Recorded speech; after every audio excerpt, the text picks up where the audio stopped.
Welcome to Bedtime Astronomy. Explore the wonders of the cosmos with our soothing bedtime astronomy podcast. Each episode offers a gentle journey through the stars, planets, and beyond, perfect for unwinding after a long day. Let's travel through the mysteries of the universe as you drift off into a peaceful slumber under the night sky. Welcome back. If you've ever looked up at the night sky and wondered if anyone is looking back, you're tapping into one of humanity's most profound questions, really. It's the big one. Yeah. And it's the core of the search for extraterrestrial intelligence, or SETI. And when most people visualize that search, they picture those iconic dishes, right? Absolutely. The massive parabolic dishes. Think of Green Bank or the now sadly defunct Arecibo. Yeah. All of them just tilted toward the cosmos, patiently listening, ears wide open, just waiting for that alien phone call. That one single unambiguous radio signal that confirms everything, that proves we are not alone. Exactly. That classic image, it really embodies decades of scientific effort. All that scanning, waiting for something that is definitively artificial, definitively intelligent. But here's the thing, and it's the core question we're diving into today. It's a challenging one. It really is. What if the reason we haven't found anything, any decisive evidence of advanced life? What if it isn't because they aren't out there? But because we've been looking for the wrong kind of signal. Exactly. A signal that reflects a very narrow, a very human-centric view of what communication even is. That's the term for it, anthropocentric bias. And it's increasingly being seen within the SETI community, not just as a possible mistake, but as a serious theoretical constraint. It limits where we even think to look. It absolutely does. And that's precisely what this new research we're looking at is tackling head on. Right. We have been pulling insights from a really fascinating new study. It's led by researchers from Arizona State University's School of Earth and Space Exploration, that's SC, and they've had contributions from the Santa Fe Institute. And what they're doing is they are fundamentally challenging the assumptions that have been sort of baked into the SETI framework for, 60 years now? Our mission today is to extract the most important, the most surprising, and I think the most insightful nuggets from this research. We want to provide you with a shortcut to understanding not just the limitations of our current searches for technosignatures, but also to introduce a completely different theoretical framework for detecting ETI. And it's one that's grounded in biology, of all things. Which is the big shift. This isn't just about finding aliens anymore. It's about rethinking what intelligence even means on a cosmic scale. And the beauty of this new approach, I think, is in its surprising simplicity and in where it comes from. It shifts the focus away from trying to decipher some complex alien message. Like a history of the galaxy or a string of prime numbers. Right. And it shifts it towards identifying the universal structural properties of communication itself. Properties shaped by evolution and efficiency, no matter what technology is being used. And the most evocative analogy they use, the one at the heart of all this research, it's not lasers, it's not alien megastructures. That's Firefly. Advanced civilizations communicating like fireflies. And we're going to unpack exactly how they got to that seemingly bizarre conclusion. To really appreciate how big of a shift this is, we need to go back a bit. We have to understand the history. The origins of SETI, they trace back to the early 1960s. Right.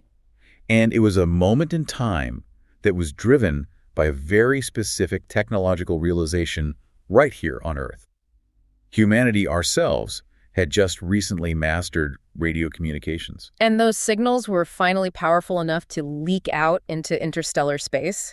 That was the foundational moment, really. The logic was simple, almost self-evident at the time. It was powerful and deeply reflective. It was, if we, an emerging technological civilization, are broadcasting our presence into the cosmos, maybe accidentally. Then surely other older, more advanced civilizations would be doing the same thing. Right, but maybe with signals that were orders of magnitude more powerful and completely intentional. It was essentially us looking in the mirror and just assuming the reflection we saw was universal. Pretty much, and you see it in the very first efforts. Frank Drake's pioneering Project Ozma back in 1960.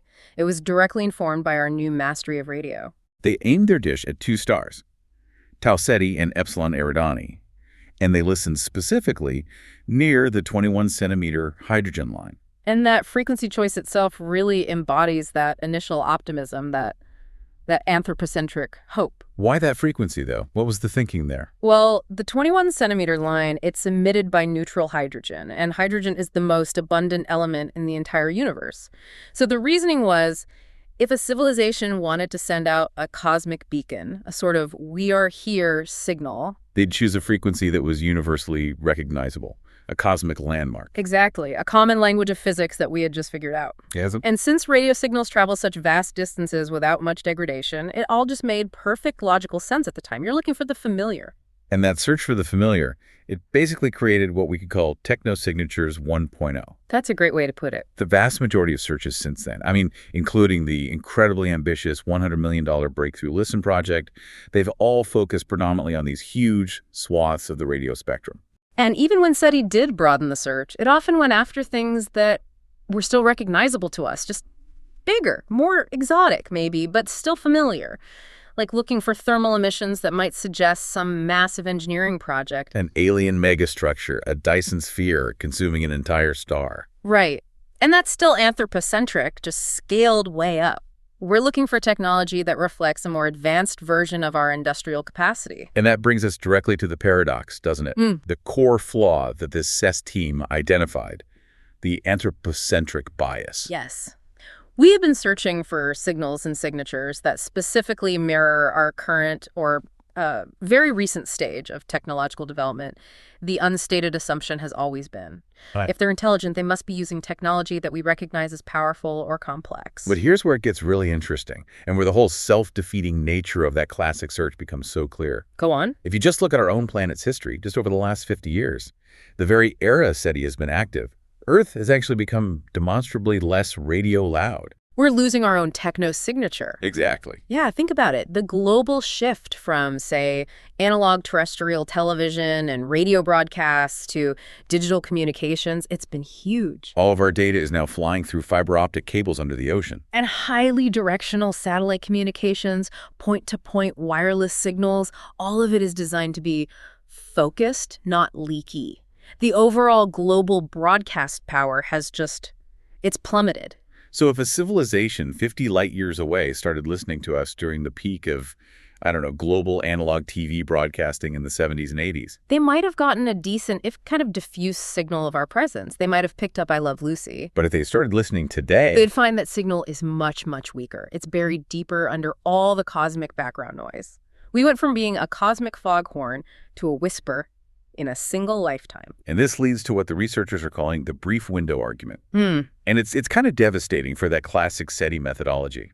It really is, because if we're out there searching for radio transmissions from advanced civilizations, it's tantamount to looking for evidence of them during a very brief, very specific window of their technological history. A window that they, like us, may have already closed. Yeah. Or are rapidly moving through. If a civilization progresses beyond its messy, leaky adolescence, what drives it?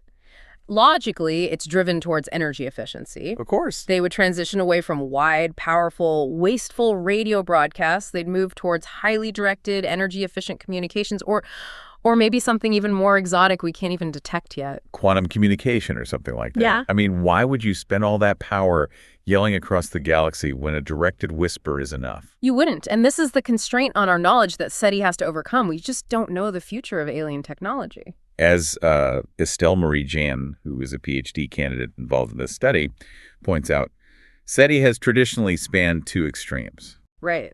An anthropocentric search for human-like technosignatures and an anomaly-based search for signals that deviate from known astrophysics. And that's the perfect summary of the bind we're in. We either look for signals exactly like our 1970s tech, or we look for some really weird noise we just can't explain. A highly energetic, unexplained anomaly.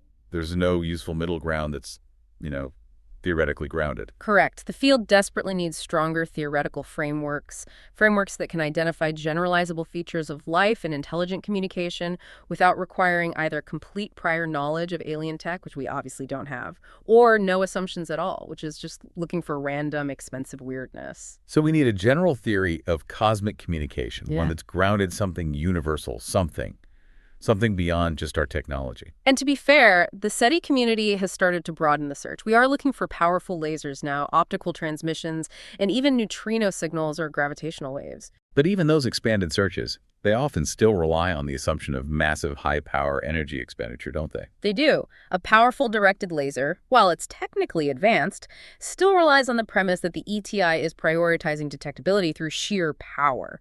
The challenge is the same. What are the universal constraints on communication, regardless of the physics you're using? That's the question. And that's what the ASU team tried to answer by looking, well, a lot closer to home than the stars. They asked, what if the unifying factor isn't technology at all? What if it's evolution? So if the traditional SETI approach is flawed because it's too human-centric, Yeah. Too focused on our specific technological phase, where do we pivot? Well, the ASU team argues we have to stop defining intelligence so narrowly. In current SETI research, intelligence almost always defaults to meaning human-like technological civilization capable of building massive radio dishes. Right. We assume intelligence means building rockets, communicating with complex math, and maybe being a little bit messy with your energy use. Broadcasting I Love Lucy reruns for 50 light years. Exactly. And that assumption just limits our search space so severely. So the researchers recommend broadening the scope to include non-human species and their communication methods right here on Earth. As a starting point for the models. As an alternative starting point for theoretical modeling, yes. We need to identify signals whose structure could be considered universally optimal, and that's the key. It doesn't necessarily mean universally understood by humans. This feels like a really radical philosophical and scientific shift. Yeah. It's forging a strong link between biology and astrobiology. It is. It moves the focus from the intelligence of the creator to the universal mechanism of life itself. And the core argument here is that communication is fundamentally a universal feature of life, under constraint. That's a profound realization when you think about it. The variety of communication on Earth. It's fundamental. It happens across all lineages of life. Janin described it as manifesting in a wonderful diversity of forms and strategies. You've got the molecular language of bacterial quorum sensing. The complex social signals of cephalopods changing their skin color, the energy-intensive acoustic signals of humpback whales, or the chemical warnings that trees send out when they're under attack. And the unifying concept there is that all of that communication, regardless of the medium or the species, is always shaped by the same fundamental universal constraints. Exactly. Energy conservation, avoiding noise, whether that's environmental or biological noise, and maximizing survival. That's the elegant simplicity they tapped into. Yeah. So instead of looking for complex mathematical sequences or a coded history lesson, The focus of both the search, SETI, and the potential messaging, which is MIDI, should be on identifying signals that bear the structural fingerprint of having been produced by life that's dealing with these universal cosmic constraints. so the structure of the signal, how efficient it is, how distinct it is from the background, that is the message rather than the content itself. That's it, precisely. The structures that survive evolutionary selection should be generalizable across the entire universe, because the laws of physics, the pressure to conserve resources, whether it's energy, matter, or time, and the ever-present background noise, those are all universal constants. So that structural optimization has to happen whether the ETI is made of plasma or carbon or silicon. Right. And Janin argues that taking this non-human communication into account is essential for broadening our intuition. It keeps the search, and this is her phrase, empirically grounded. I think we need to pause on that phrase empirically grounded because it sounds like a scientific buzzword, but it really carries deep significance here. It does. It means the researchers aren't just engaging in philosophical speculation. They're starting with hard data from digital bioacoustics and animal behavior studies. That's the vital distinction. The researchers observed this significant gap in astrobiology. They found that remote sensing life detection and SETI have often struggled to keep pace with progress in modern biology. Astrobiology has tended to focus way too much on astrophysical data properties, how a signal looks against cosmic noise, rather than on the inherent predictable properties of the life it's trying to infer. It's like we're trying to find a symphony by only measuring the acoustic properties of the room That's a fantastic analogy. and not the properties of the instruments or the composition itself. Exactly. Astrobiology needs to better integrate the full diversity of Earth's living systems to develop testable hypotheses about the structure of alien signals. If a signal is produced by life, it has to obey constraints. biological, physical, energetic. Which brings us back to the firefly. The complexity of a human technological transmission is often seen as the mark of intelligence. But what if the true mark of advanced intelligence is the elegance of efficiency? Right. If you've been evolving for millions or billions of years, you're not going to be noisy and wasteful. Advanced communication isn't necessarily more complex in its composition. It's more optimized in its transmission. And this optimization, driven by universal evolutionary pressure, leaves a unique, detectable structural signature in the parameter space of energy versus distinctiveness. And that is the intellectual bridge that moves us from searching for human analogs to searching for biological universals. Okay, so let's connect that theory of biological universality to the specific model they chose. Why fireflies? Of all the non-human communication methods, chemical signals, seismic vibrations, why focus on this specific bioluminescent insect? The firefly analogy is just. It's perfect because its communication system is this crystalline example of an evolved solution to a classic optimization problem under duress. And it uses light. And it uses light, which is obviously a medium that's relevant to interstellar communication. During mating season, fireflies produce these periodic flash sequences. These flashes are critical, species-specific signals used to attract mates. But the challenge they face is it's acute and it's immediate. They have to stand out from their background, which could be ambient light or the flashes of dozens of other competing species. And they need to do it efficiently, quickly, and without getting eaten. Right. Exactly. Their flash patterns are evolved to maximize distinctiveness, so the right mate notices them, while at the same time minimizing the risk of predation. Flashing takes metabolic energy, and if you stand out too much, you become an easy target for predators that can mimic female flash patterns. So this duality maximum distinction achieved at minimum cost and risk, that is a universal constraint on communication. Whether you're a firefly or an advanced ETI, resources and environmental noise always matter. So the study took this very specific, biologically grounded model and tried to simulate its structural principles in a cosmic context. How do they translate a sequence of light flashes in a humid forest into a cosmic technosignature? They built upon existing evolutionary firefly communication models. These are complex algorithms that simulate the evolution of flash sequences over hundreds of generations. And they incorporate variables from mutation, selection pressure, energy consumption, signal recognition, all of it. And they then adapted this whole framework to simulate how a highly optimized ETI signal would fare against the ubiquitous noise of deep space. So they weren't looking for a message that said hello. They were rigorously generating an evolved signal, a sequence whose main characteristic was just survival under constraint. That's the key distinction. They developed their own model that generated an artificial, evolved signal that maximized distinctiveness while rigorously minimizing energy consumption. This process generated sequences that, by their very nature, would occupy a very distinct, highly optimized position in the parameter space of the cosmos. Okay, now we need to talk about that cosmic noise. In the forest, the noise is ambient light or other fireflies. In space, they needed a natural phenomenon that was ordered, common, and represented a genuine physical background that an ETI would have to evolve to overcome. What did they pick and why? They chose pulsars, rapidly spinning, highly magnetized neutron stars that emit these focused beams of electromagnetic radiation. And they were selected for specific, very compelling reasons. Yes. First, they're common. They're all over the galaxy, so they provide a widespread natural background. Second, and this is the most important part for this study, they produce highly ordered emissions at regular intervals. That regularity is key. And that regularity is what makes them a powerful analog for structured natural noise, isn't it? It is. Unlike the chaotic hiss of general galactic background radiation, pulsars provide a predictable, regular pattern. Any intelligent life trying to communicate efficiently would have to distinguish its own signal from that pattern. If an ETI wants to use the radio spectrum, they have to contend with these persistent, regular clockwork signals. Exactly. And there's that great historical footnote. When pulsars were first discovered back in 1967, astronomers did initially think they might be ETI transmissions. They briefly labeled them LGM for little green men. Because they were so regular, so predictable, that orderliness was misinterpreted as a sign of intelligence. So for this study, the ETI signal is the evolved firefly flash, optimized for energy and distinctiveness.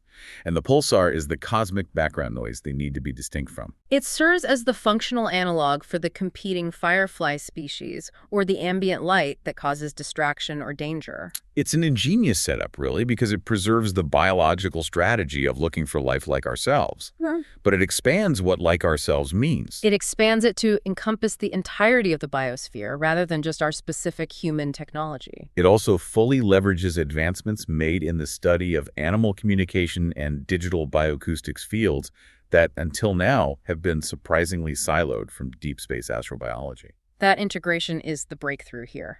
The researchers explicitly stated that this study is meant to be a provoking thought experiment and an invitation for SETI and animal communication research to engage more directly. We need to shift our focus from the specifics of the data. Is it radio? Is it laser? And start focusing on the predictable properties of life under universal physical law. Right. But let me offer a challenge here.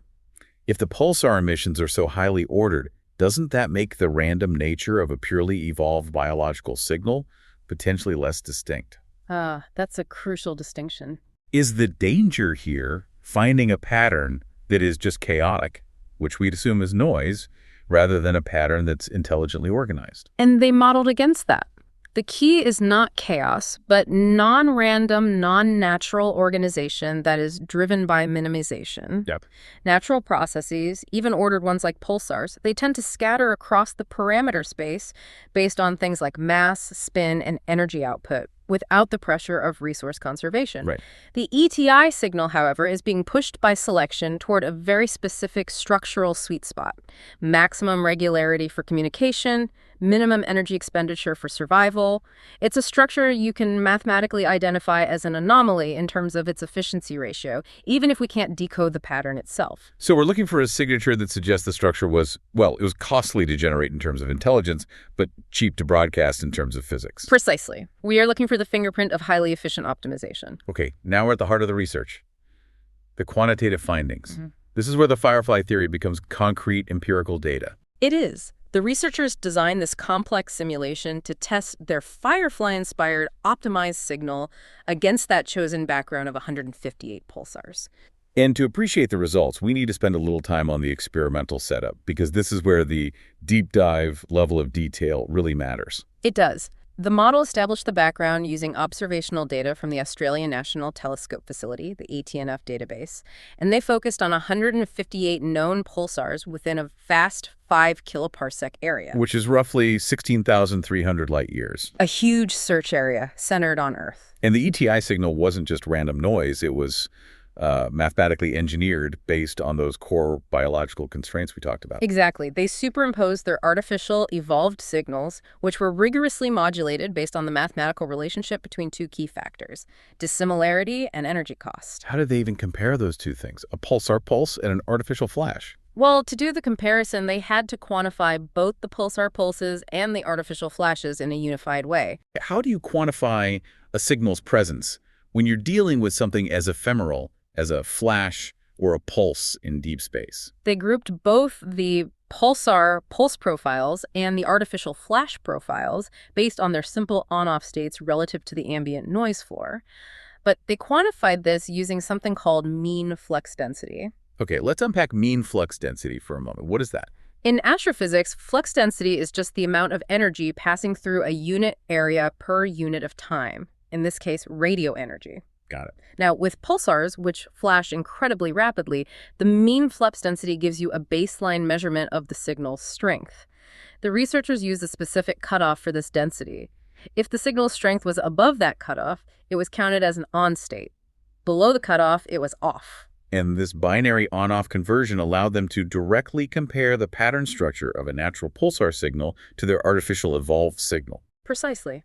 So for any given pattern, whether it was natural pulsar noise or the hypothetical ETI signal, they could measure two things: how much energy it took to broadcast it, and how statistically dissimilar it was from the background pulsar noise distribution. And that's the core technical challenge they had to overcome. Yeah. How did they model dissimilarity? Because it's not just about raw power, right? Right. If you just compare raw power, the loudest signal always wins. But they were looking for a structural difference, so they quantified dissimilarity using statistical distance measures. These are techniques often used in genetics or digital bioacoustics. And this method measures how far the timing and the energy profile of one signal deviates from the average distribution of all 158 pulsar signals. Exactly. So if the ETI signal used, say, a sequence of long, slow pulses at very low power, and all the pulsars were fast, high-power bursts, That signal would register as highly dissimilar, statistically distant, even if it was weak. precisely, they modeled the ETI signals specifically to maximize this dissimilarity while rigorously minimizing the energy cost required for that transmission. The energy cost wasn't just raw power output, but the total energy needed per unit of information transmitted. True efficiency. And they ran multiple versions of this, I assume. Multiple permutations, incorporating different energy level constraints to make sure the simulation was robust against different interstellar environments. Okay, let's get to the results.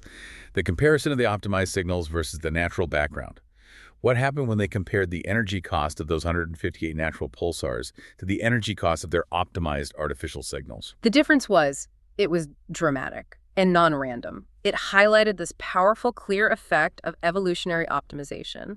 The optimized artificial signals showed much lower energy costs than the vast majority of the pulsar population. To achieve the same level of detectability. To achieve the same level of detectability, and this is the crucial finding, the artificial signals, constrained by efficiency, they occupied a specific low-energy corner of the parameter space that the natural physics signals, the pulsars, they simply did not populate. How much lower are we talking? Was this a subtle shift that could be explained by cosmic variance, or was this a definitive structural difference? No, it was definitive. The natural background, the pulsars, they had energy costs that were staggeringly high. We're talking anywhere from 84% to 99.78% higher than the optimized, evolved artificial signals. Wow. To achieve the same level of dissimilarity. That extremely wide margin that provides a clear, robust signature of communication that has been shaped by selection and resource optimization. Let's try to contextualize that margin. If an ETI can get the necessary distinction from background noise while using, say, 90% less energy than a natural phenomena, what does that mean operationally? I mean, that margin is the definition of advanced engineering driven by universal law. A 90% reduction in power consumption for a comparable signal structure means that an ETI could theoretically sustain a network of beacons for 10 times longer. Or reach many more target star systems. With the same total energy budget, yes. It introduces stealth, longevity, and massive scalability. It's the fingerprint of a signal that is deliberately trying to conserve resources and maximize survival, just like a firefly avoiding a predator while trying to find a mate. So we're not looking for raw power or extreme complexity. We're looking for the structural property of elegance that fundamentally changes the mission parameters for future telescopes. That is the ultimate takeaway, and Jenin summarized it beautifully. She said, alien signals don't have to be complicated or semantically decipherable to be recognized. You don't need a Rosetta Stone to translate their message. Because the signal structure itself conveys the presence of intelligence. So if we receive a signal, we don't need to know what it says. We just need to confirm how efficiently it's built and how distinct its structure is from the natural noise. That's it. Its inherent structure, specifically its efficiency ratio and its distinction from the natural noise, can be identified as a product of selection and evolution. And this structure uniquely and robustly implies the presence of life that has contended with universal constraints. This challenges SETI to pivot from focusing on content or raw complexity to focusing on structural properties, efficiency, and minimal energy. And that makes the search much more generalizable. It fulfills that theoretical need we identified earlier. We don't have to assume they use radio or binary code, or even that they're humanoid. We just have to assume they evolved under the universal resource constraints of physics. Which is a far more empirically grounded assumption than any assumption about their technological specifics. It connects the dots between diverse biological insights and deep space astrobiology, ensuring that the search for life remains truly universal. This research is clearly part of a growing chorus within the scientific community dedicated to radically expanding the scope of SETI. If we are moving beyond leaky radio and inefficient lasers, what's next? What exotic technologies are people preparing to look for, and how does this Firefly model influence those searches. Yeah. Well, the field is rapidly moving toward highly focused advanced concepts. One major area is looking for spillover from directed energy propulsion and communications. What does that mean, spillover? We're talking about highly focused beams, maybe powerful microwave or laser beams used to push interstellar probes. A tiny fraction of that directed energy might just leak into our detectable path. That makes sense. Directed energy is already vastly more efficient than a broadcast signal. A small amount of spillover from a massive, efficiency-driven project would still be a detectable anomaly. Exactly. And the Firefly model tells us how to look at that spillover. It won't look like a sloppy radio wave. It will likely exhibit structural properties that suggest maximum directionality and minimal side lobe scatter. It will be optimized for efficiency. It will. What about truly exotic concepts, like quantum communications or neutrino signals? Those are incredibly challenging, but the theory dictates the search. Neutrinos, for instance, are particles that interact very weakly with matter. That makes them almost impossible to block. So they'd be useful for communicating across incredibly dense regions of space or even through planets. If an ETI is using neutrinos, they are prioritizing stealth and penetrability over easy detection. But they would still be constrained by the massive power needed to generate a detectable neutrino beam. And the Firefly model applies there too. Absolutely. If we detect an artificial neutrino signal, it won't be remarkable because it's loud, but because its structural profile is the most energy-efficient way possible to overcome the natural background of cosmic neutrinos. We're still looking for the structural signature of optimization, not raw power. Which means the instruments we need are growing accordingly. We're moving far beyond just radio dishes. Oh, indeed. We're talking about using everything from massive radio arrays and advanced infrared telescopes to highly specialized neutrino detectors buried deep underground or under Antarctic ice. And maybe even more futuristic instruments, like harnessing a solar gravitational lens to boost weak signals. But the critical theoretical step, the one this Firefly model provides, is teaching us what features of those signals, regardless of the physical medium, we should prioritize. Look for the pattern of optimization, not the content of the message. This has been a deeply satisfying exploration. I mean, we've moved from the classic radio dishes of the 1960s, that massive technology looking for massive energy, to the quiet, elegant bioluminescence of a summer evening, looking for the universal principle of efficiency. The central argument we've unpacked is clear. SETI is fundamentally shifting its philosophy. We are moving from looking for a reflection of 20th century human technology to looking for the universal fingerprints of evolution, that inescapable pressure of physical laws.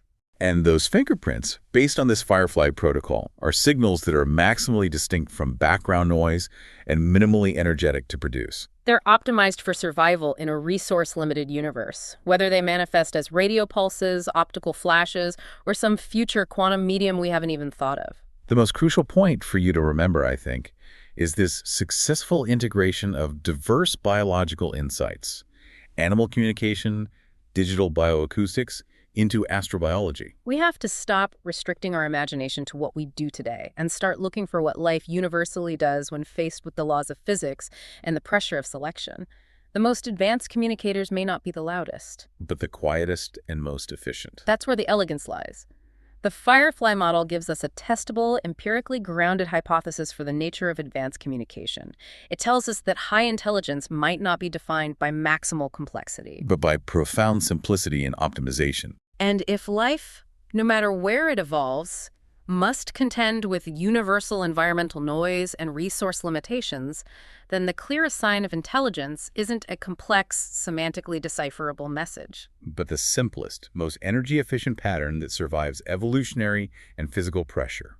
The pattern itself is the message. It carries the structural signature of intelligence. And that raises an incredibly provocative final question for you to mull over as you look up at the sky tonight. If cosmic communication tends toward ultimate simplicity and elegance due to evolutionary pressure, what does that suggest about the ongoing complexity and noise of the communication systems we ourselves are still generating here on Earth? Perhaps the enduring silence of the cosmos is not the absence of advanced life, but simply the presence of life that has learned to communicate so efficiently, so quietly, using patterns of optimization we haven't yet learned how to listen for. We might be searching for a shout when we should be searching for the rhythm of a whisper.